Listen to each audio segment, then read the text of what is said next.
この α9-3 というカメラが新時代を築いたマイルストーンとなるのか否かは使用するクリエイター側にあると感じています。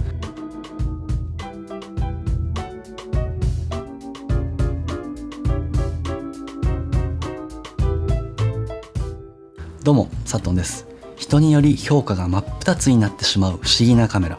ソニーの α9-3 についてです。α9-3 を業務で使う現役のカメラマンはこの α9-3 を一体どのように見ているのか、写真機としてのグローバルシャッター、または動画機としてのグローバルシャッターの両面から今回は見ていきたいと思います。まずは広告系のフォトグラファーとしてのグローバルシャッターの検証です。この日は午後の遅い時間ではあるものの、雲一つない非常によく晴れた、映像的にはコントラストの高い光線状態であることがわかります。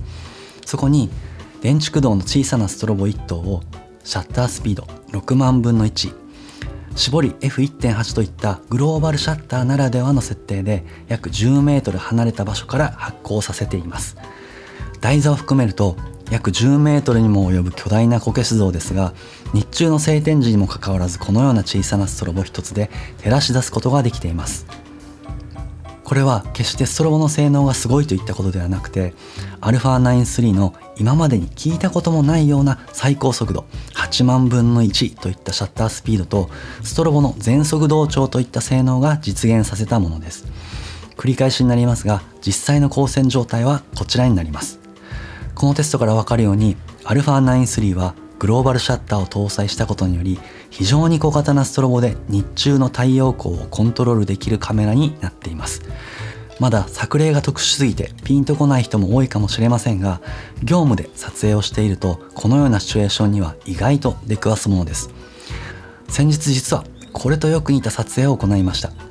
業務で撮影したデータをここで公開するわけにはいかないので、今回の巨大こけし像で作例をお見せしたわけですが、実際の撮影では光が当たっている大きな建物とその建物によって生まれた影の中に立つ大勢の人たちの集合写真といったシチュエーションでした。このイラストは画像生成 AI に作らせたのでざっくりとしたイメージになってしまっていますが、対象物の大きさや明暗さなどなかなか手強そうな撮影であることは伝わるかと思います。結果 α9-3 を用いた撮影では巨大な日陰を小さなストロボで立ち上げ、黒つぶれするであろう人物や白飛びしていたであろう青空も含め、なんとか最適なコントラスト内に収めることができたというわけです。事実こけし灯の作例でも狙ったコントラストに収めることで一番表現すべき主要な被写体が目に行くようにライティングをコントロールしつつも、シャドウを立ち上げ青空も飛ばすことなく一枚の写真で表現することができています。続いての作例は縦位置のポートレート写真よりストロボの距離を大幅に離す必要がある横位置で日中シンクロをさせてみました。信じられないかもしれませんが、この条件下においても左右に配置したストロボや16分の1や32分の1程度でフル発光ではありません。いかがでしょう。グローバルシャッターを搭載したカメラの恩恵は連写スピードが速い、撮影対象物が歪まないといっただけではなく、小型のストロボで効率的に光をコントロールできるといった特徴も持ち合わせています。ただし α9-3 でストロボ撮影をする場合はいくつか注意すべき点があります。まずソニー製以外のストロボで高速シャッターを用いた撮影をする場合は、カメラ側でそのストロボの先行タイミングにカメラの設定を合わせる必要があります。その操作自体は簡単に行えるものの、問題はストロボの先行時間はその構造の違いや出力によって異なってしまうため、先行時間の異なるストロボが複数ライティングで構築されてしまうと、設定した先行時間内では対応しきれないライト、つまりは光ってはいるけれどもカメラでは記録されない光や意図せず強くなったり弱くなってしまったりするストロボが出てきてしまうということです。今回の作例では左右に1灯ずつ配置したストロボは露出差が 1EV あり、シャッタースピードは2万分の1にも及びます。一見超高速域での多灯ライティングでも問題はないように見えますが、先ほど言ったように多灯ライティングの場合は設定した光が狙った通りの数値として写真に反映されているかは分かりません。というのも今回の作例では本来右からの光をもっと弱く設定していたつもりですが、撮り終えた実際の写真では思いのほかライトが強くなってしまっています。今回その錯例のライトが強くなってしまった要因はこのテスト結果が原因なのではないかというふうに考えています。これはクリップオンストロボの出力差にある発光タイミングの変化をテストしたものです。一見発光していないように見えるデータですが、実際にはきちんとカメラとシンクロはしている状態です。そこで α9-3 の発光タイミングの数値を変更していくと、徐々にではありますが各ストロボの発光タイミングが合い始め、データ上でも光を認識できるようになります。この画像のストロボの出力は左から1分の1、4分の1、8分の1と右側に行くほどパワーを弱めていますが、この時点の発光タイミングでは中央の4分の1と右側の8分の1の明るさが完全に逆転してしまっています。この状態が先ほどの錯例の時に現れた意図したストロボの出力が写真に反映されていない状態だと考えています。ではこのまま発光タイミングの調整を進めていくとどうなるかですが、全てのストロボのタイミングが合い始め、ある地点で突然右側のストロボの出力が大きく減少しました。このように発光タイミング調整による多灯ライティングは不可能ではないものの、狙った強さで均等に光を光らせるといった意味では注意が必要です。そのような理由から発光タイミング調整で多灯ライティングを構築する場合は、可能な限りストロボの出力は近いものにし、光量は対象物とストロボ自体の距離を変えることで光の強弱をつけたり、テープで一部を覆って物理的に出力を変えられるように工夫する必要がありそうです。ただしこの発光タイミングに関しては α9-3 の全速同調に対応している純正ストロボであるこの2点が、この発光タイミングの調整をストロボ側が対応しているとのことなので、この対応というのが出力差を含めたタイミングの全てを全自動で行ってくれるのであれば非常に興味深いストロボになります。私自身はソニーの純正ストロボを所有していないため確認はできませんが、もしこの動画をご覧にいただいている視聴者の方で α9-3 とこの対応されているストロボをお持ちの方がいれば、その真相をぜひコメント欄で教えていただけると非常に助かります。さて続いてはホットシュー経由ではなくスタジオなどで使用されることの多いシンクロコード接続でもこの高速同調ができるのかをモノブロックタイプのストロボで検証してみました。今回のテストでは決して全てのストロボの動作を保証するものではありませんが、もしこのような大きな光量を得られる外部ストロボでも使うことができれば、今後スタジオなどでも大いに活躍してくれることなので、念のためこのテストも行ってみたいと思います。まずこのシンクロコードでストロボを発光させる場合、設定のメニューからシンクロターミナルの出力をオンにする必要があります。デフォルトの設定ではオート状態になっていますが、今回の場合はオートの状態では発光しなかったためオンの設定にて検証をしてみます。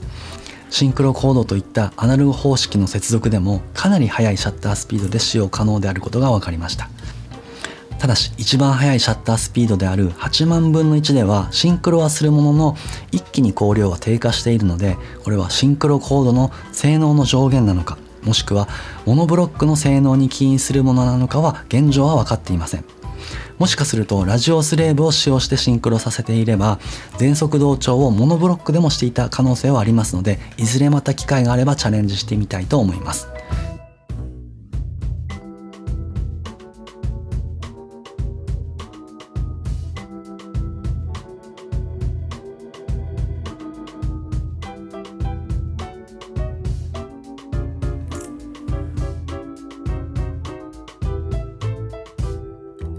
ちなみに 5DOX にはなってしまいますが、私が今現在動作確認できたストロボは次の通りになります。今後のアップデートで使えるようになったり、また逆に使えなくなったりする可能性があるため、参考にされる場合は自己責任でご判断ください。まず 5DOX のコマンダーである X2T、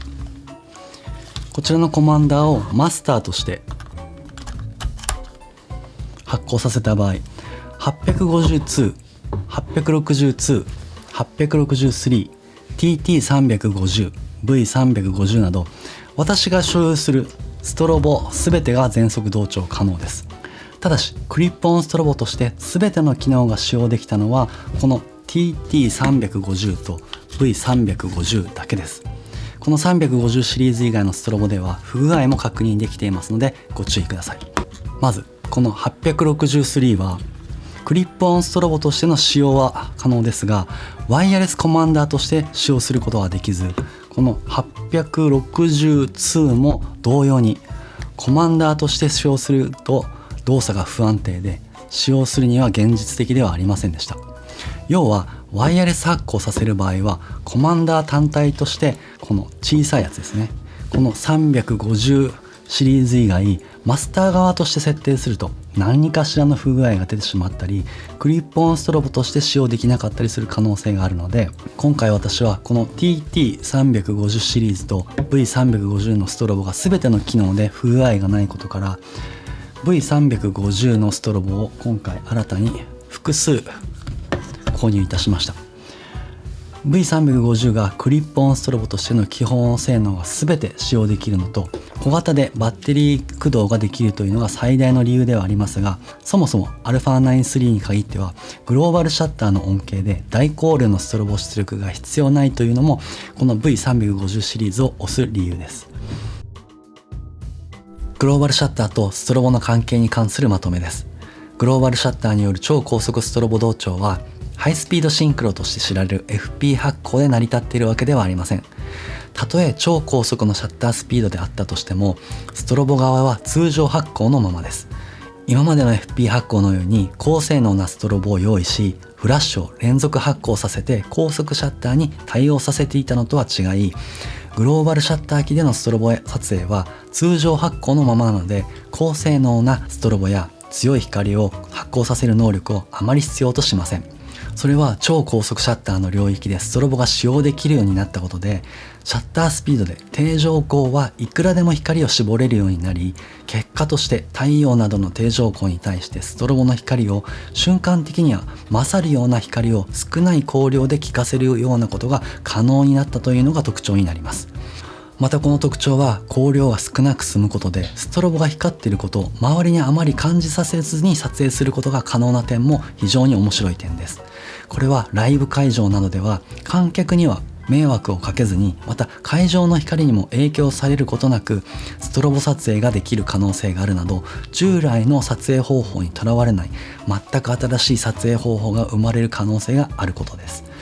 このグローバルシャッターとストロボの関係性だけでかなり動画が長くなってしまっているので、ストロボに関してはこの辺で一旦区切りたいと思いますが、グローバルシャッターとストロボの新たな関係性は今まさに始まったばかりで、今後どのような新しい撮影方法が生まれるのか、それはまだ誰も分かっていないことから、この α9-3 というカメラが新時代を築いたマイルストーンとなるのか否かは使用するクリエイター側にあると感じています。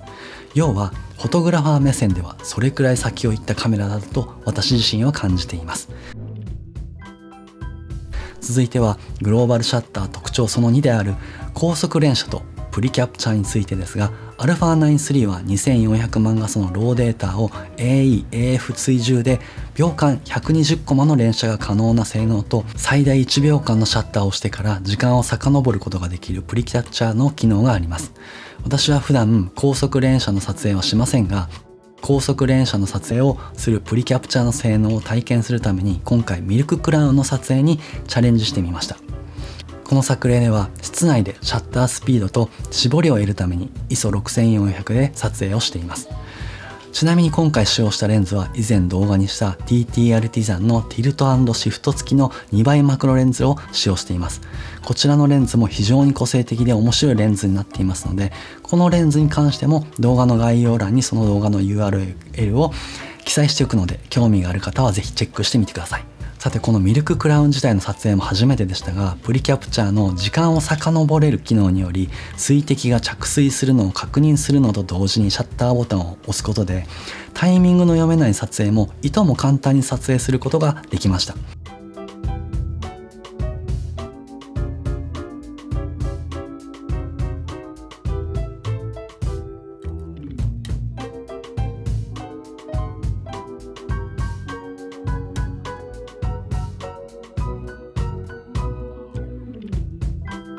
120コマ秒の連写は鳥や動物などでは AF 追従は必須になってくるため、最新の AF レンズでないと120コマ秒の連写には対応していないのでご注意ください。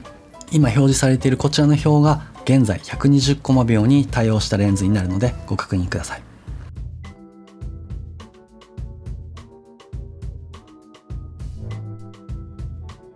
さてここからはこのカメラの評価を二分する要素である画質についてです。このカメラはダイナミックレンジが最新のフラッグシップカメラとしては少し狭く、ノイズも多め、画質を求めるユーザーには満足できないカメラかもしれません。ですがそれはピクセルレベルの画質を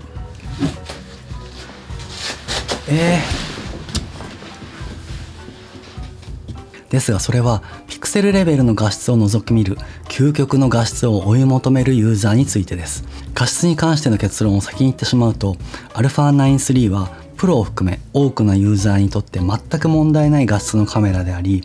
良くも悪くもグローバルシャッターを感じさせない普通の画質で撮影することができるカメラです。まず旅の友さんという方の動画で知ったことなんですが、α9 III には静止画では ISO250 から始まり、ISO800 で一度ノイズレベルが低下するデュアルベース ISO らしき箇所があると動画で紹介されています。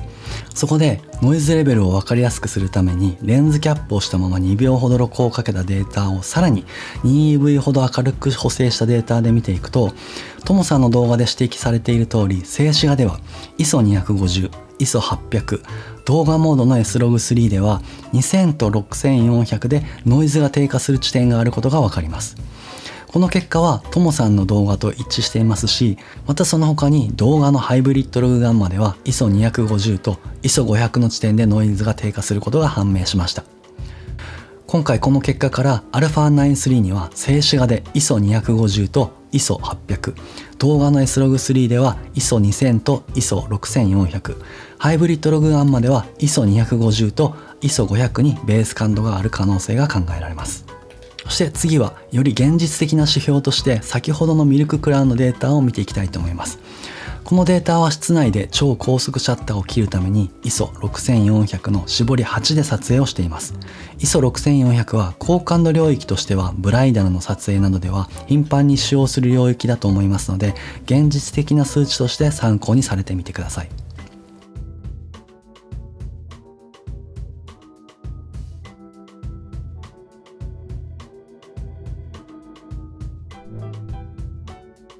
続いては α9 III の動画についてです。これはダイナミックレンジを見るために用意したチャートをハイブリッドログガンマ、S-Log3、シネトーンの各ログを 2EV アンダー、2EV オーバー側から取ったものをそこから補正してプラスマイナス0の適正露出に戻したデータになります。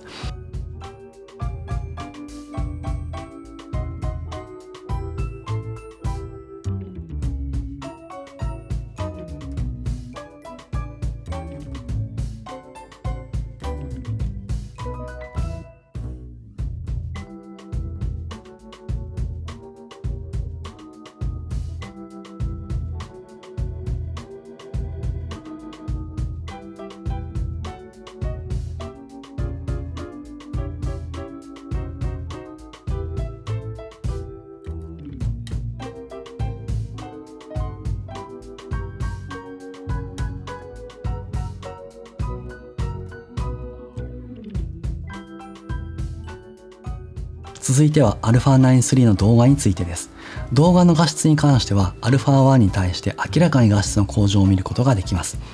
この映像は α1 の 4K 画質と α9 III の動画を左右に並べたものです。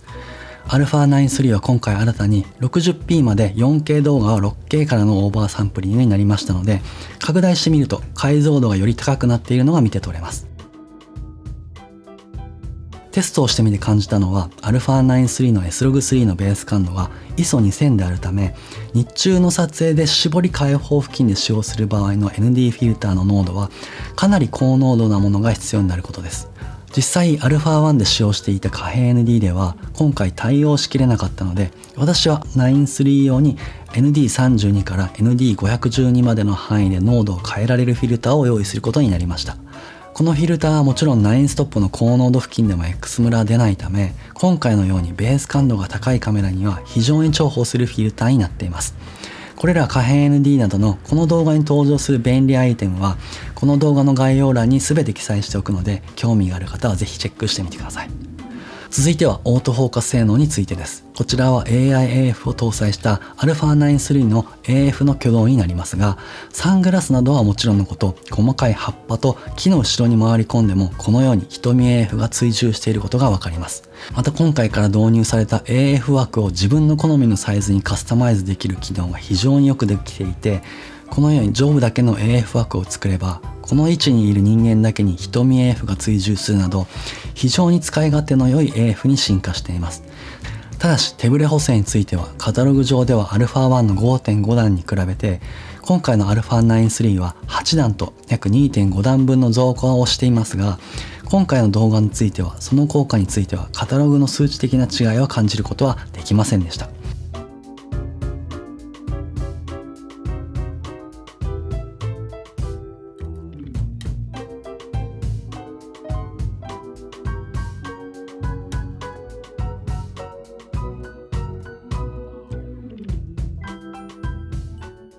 さて実は去年あたりから動画の仕事で α1 を使用し、撮影した動画から静止画を抽出し、毎回 A4 サイズの印刷物の表紙に使用するといった仕事を行っています。α9-3 はグローバルシャッターで被写体がそもそも歪みませんし、α1 の動画に対して α9-3 はより解像感が向上した静止画を切り出せるので、この部分に関しても仕事がやりやすくなるはずです。この静止画は α9-3 の動画から静止画を切り出したものです。そしてこちらは動画撮影時にあえてストロボを発光させてみたものから静止画を切り出したものです。当初グローバルシャッター機の動画撮影時にストロボを焚くことが可能であれば、動画を撮影しながら部分的にはスチールの仕事も同時に行えるのではとの考えから行ったテストです。この α9-3 の画像では面白いことに動画撮影時のストロボが当たった場所では光が滲んでしまい、その部分だけ何度もスキャニングを行ったような結果を得ることになりました。これは α1 の動画撮影時に今回のようにストロボを発光させた映像です。α1 はもともと読み出し速度が非常に速いローリングシャッター機で、コツさえつかめれば作例のような撮影は撮ることは可能でしたが、一度に全ての画素を取り込むことができる今回のグローバルシャッター方式の α9-3 では今までの概念とは異なる方式なのか、私の従来からの撮影方法が通用しないカメラであることが分かりました。この部分についてはグローバルシャッターについて技術的な詳しい人がいたらぜひコメント欄で教えていただけると嬉しいです。さて動画に関しては 4K までの運用であればα1 の性能を超えている部分も多く 4K60p までの画質の他に 4K120p のノンクロップ撮影など動画機としても大幅に性能を向上させていますが、残念なことに α9-3 は発熱量が凄まじく熱停止までの時間がこれまで以上に早い印象です。このテストは 4K60p で長回ししたテストですが、冬の室内温度15度程度でも40分程度で熱停止してしまっています。ただし今回行った様々なテストから動画については α1 より優れている部分も多いため、私としてはこの α9-3 の動画性能は何とか活かしたいという思いから今回様々なテストをした結果、ウランジの小型冷却ファンが非常に有効だったため、今回新たに追加でテストをしてみました。このテストでは室内温度約24度で 4K60 フレーム422の10ビット収録で、より今回は熱が発生するように2枚差しの CFA のカードを同時記録状態で行いました。結果は驚くことに 4K60p で5時間以上、同条件で行った 4K120 フレームでもメモリーカードがフルの状態になるまで約2時間を熱停止することなく長回しすることができました。この外部ファンの使用に関しては面倒と感じる方もいるかもしれませんが、私は今回この外部ファンの運用に多くのメリットを感じました。というのも私は他に長回し用に内蔵ファンを搭載した FX30 を持っていますが、内蔵ファンを搭載する FX30 は消費電力の多さに困るのと、ファンのオンオフを物理的なスイッチで操作できないため現場で困ることがあります。しかし外付けのファンはカメラ内部のバッテリーの電力を消費しませんし、使用しない場合は容易に取り外すことも可能です。またファンの隅にある温度計は信頼性は乏しいものの目安にもなるため、外部ファンでの運用の方がメリットが多いと感じました。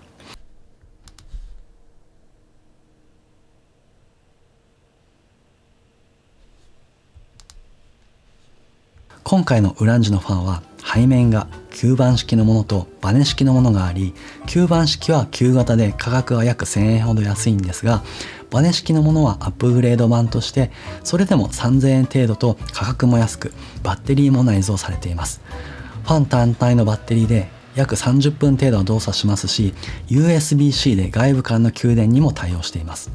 私は外部給電をしながら運用するのが面倒な時には、このファンを3つほど用意し、交換しながら運用することで対応しています。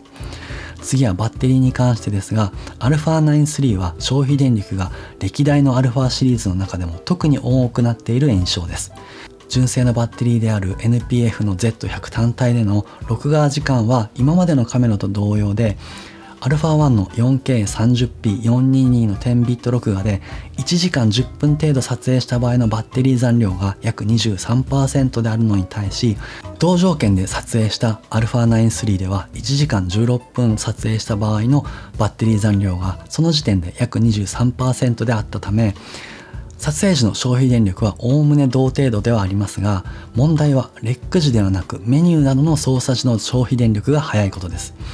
当然 α9 III 自体の操作に不慣れなため、今まで以上にメニューを操作している可能性はありますが、それでも体感では今までの 1.3 倍ほどメニュー操作でバッテリーを消費してしまう印象があります。ですので写真機のみとして運用できるのであれば、私ならバッテリーを2個搭載できる縦位置グリップで運用できないと、現場では少々不安だなというふうに感じています。そして動画機としての運用は外部電源は必須になると思います。そこで動画機としての運用は小型な α9 III の良さを生かして、できる限りミニマムな次のセッティングを提案したいと思います。まず折りたたむことが可能なスモールリーグの V バッテリー用の背面アダプターです。このアダプターはアルカスイスタイプのシューが上下につくことで、手持ちでも三脚にフィックスでも使え、使用後は折りたたんでポケットにしまえるサイズになるので、今回の α9 III にぴったりです。さらにこのアダプターと相性がいいのがモーマンの V バッテリーパワー90です。このパワー90に関しても以前動画にしているので、詳細はこちらの動画から確認していただくとして、このバッテリーは PD 給電 PD 充電の両方に対応し、小型軽量でタイプ C 端子もあるので、先ほどのウランジのファンとカメラに同時に給電することが可能です。また V バッテリーで運用する際のダミーバッテリーにはこちらのニーワーのものが断然おすすめです。この製品は嬉しいことによくあるバッテリー警告が出ないのと、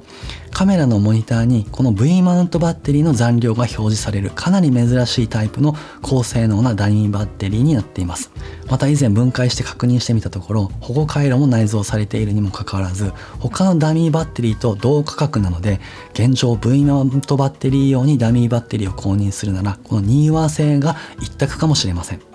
また動画撮影時に外部モニターなどをつける際に便利な専用のケージが α9 III には選べるほど発売されておらず、私はこの折りたたむことができるファルカムのケージを利用しています。もちろん今までのケージのようにサイドグリップやトップハンドルを装着可能なので非常に便利なケージになっていますが、折りたたみ式といった構造から一体式に比べると少し合成感に欠けるケージなのはご注意ください。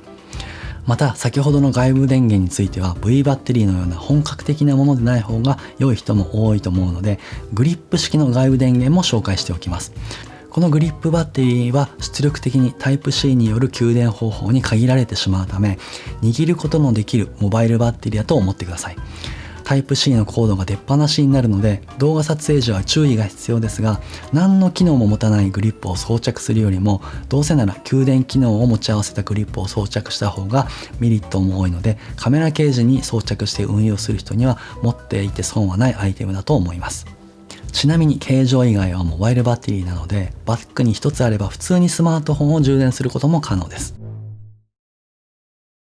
さて α9 III のまとめです。近年のスチルカメラは動画性能ばかりが向上し、写真機としての基本性能はしばらく停滞していたところに、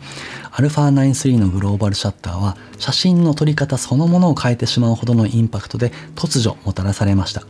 このグローバルシャッター方式でもたらされた恩恵は、超高速シャッタースピードの他に超高速ストロボ同調、高速連写、フリッカーレス機能などの写真性能だけでなく、こんにゃく現象が起こらない動画が撮れるなど、多くのメリットを静止画、動画問わず受けることができるようになりました。ただしデメリットもないわけではありません。動画内で言ったノイズは当初問題視されていたほどのノイズではないため気になるようなことはないはずですが、おそらくこのノイズに関しては強力なノイズリダクションの恩恵で得られている可能性があるため、整形写真などとは相性が悪い可能性がありますし、 ISO の加減が250というのも非常に明るい場所で撮影する人には ND フィルターがないと開放付近で撮影することができませんし、